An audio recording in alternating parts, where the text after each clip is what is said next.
আসসালামু আলাইকুম। কেমন আছেন সবাই? আশা করি ভালো আছেন।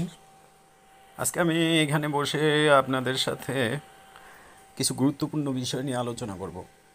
সেটা হচ্ছে আমি প্রথমে যখন আজারবাইজানের ভিসা করতে যাই, ভিসা করা নিয়ে ভিসার ডকুমেন্টস নিয়ে অনেকের অনেক প্রত্যাশা ছিল যে কিভাবে ভিসা করছি। আসলে নর্মালি আজারবাইজানে ভিসা করার জন্য তেমন কোনো ডকুমেন্টস প্রয়োজন হয় না।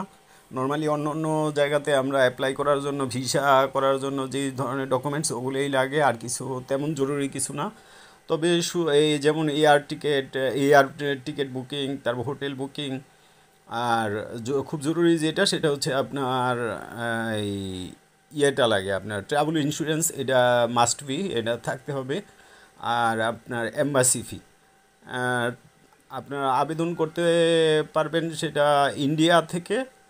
বাংলাদেশে তো এটা এম্বাসি নাই, ইন্ডিয়া থেকে আবেদন করা যায় আজারবাইজানের ট্যুরিস্ট ভিসা, এবং পাকিস্তান থেকে আর মালয়েশিয়া থেকে, এই তিন জায়গার যে কোনো জায়গা থেকে আপনি আবেদন করতে পারেন।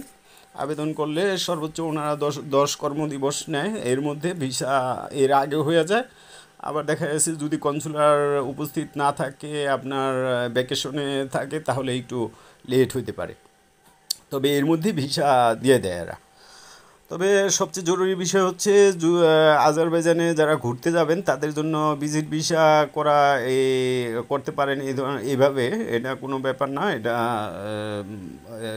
সামান্য দুই একটা দেশ ট্রাভেল থাকলে এনাফ, খুব জরুরি কিছু না। আর যদি কেউ স্টুডেন্ট ভিসায় আজারবাইজানে যাওয়ার ইচ্ছা থাকে তাহলে আমার সাথে যোগাযোগ করতে পারেন, আমি সর্বোচ্চ হেল্প করব।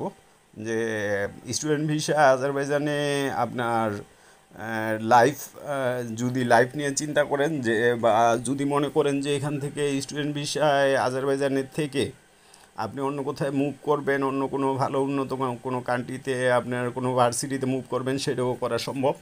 তবে অবশ্যই আজারবাইজানে আপনার স্টুডেন্ট ভিসা যাওয়ার পর যখন আপনার ওই কার্ডটা, কলেজ কার্ডটা, আইডি কার্ডটা হবে, তারপরে করতে হবে অ্যাপ্লিকেশন। আর যদি কেউ বিজনেস ভিসায় আসতে চান তাহলে আপনার ব্যয়বহুল বিজনেস ভিসায়ও আসতে পারেন, তবে ব্যয়বহুল একটা খরচ এখানে আছে। আর যদি এখানে পার্মানেন্ট রেসিডেন্সি হওয়ার চিন্তাভাবনা কারো থাকে তাহলে সেটাও করতে পারেন। এই রাস্তাও আছে, এই বিষয়ে আমি খোঁজ নিয়েছি, খোঁজ নিয়ে দেখেছি যে পার্মানেন্ট রেসিডেন্সির জন্য এখানে আপনার যে কোনো প্রপার্টি ক্রয় করতে হবে, অথবা আপনার এখানে বিজনেস স্টার্ট করতে হবে। বিজনেস স্টার্ট করলে আপনি বিজনেস ভিসাও আসতে পারবেন। তবে এটার জন্য ব্যয়বহুল একটা অ্যামাউন্ট প্রয়োজন, এইটা আপনি মাথায় রাখবেন। যাই হোক, আর যদি কারো কোনো তথ্যের প্রয়োজন হয় আমার সাথে যোগাযোগ করতে পারেন, আমি সহযোগিতা করব।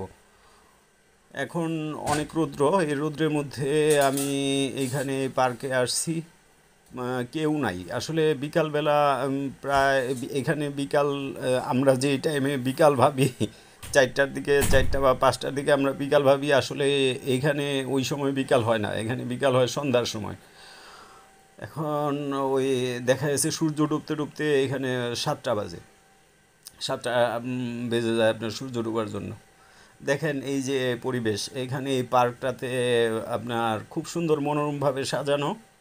আশেপাশে আপনার এইভাবে ঝর্ণাগুলা সবগুলা এই বিকাল টাইমে করে না, ফোয়ারাগুলা বিকাল টাইমে চালু হয় না, চালু করে সবগুলো আপনার সন্ধ্যার দিকে। এখানে এই যে একটা রেস্টুরেন্ট আছে, যারা এখানে ঘুরতে আসে ঘোরাফেরা শেষে এখানে বসে রেস্ট নেয়, খাবার খায়। অনেক বড়, এটা বিশাল বড় একটা পার্ক, হায়দার আলিফ পার্ক এটার নাম। এখানে আমি বসছি, এখানে অসংখ্য এই ব্রেঞ্চি আছে বসার মতো, আর ছোট ছোট বনসাই গাছ আছে, গাছগুলা মনোরমভাবে সাজানো, অসাধারণ, খুব সুন্দর। যারা ভ্রমণ পিয়াসু এখানে আসলে এই পার্কটা মিস করবেন না। ওকে, বাই, ভালো থাকবেন।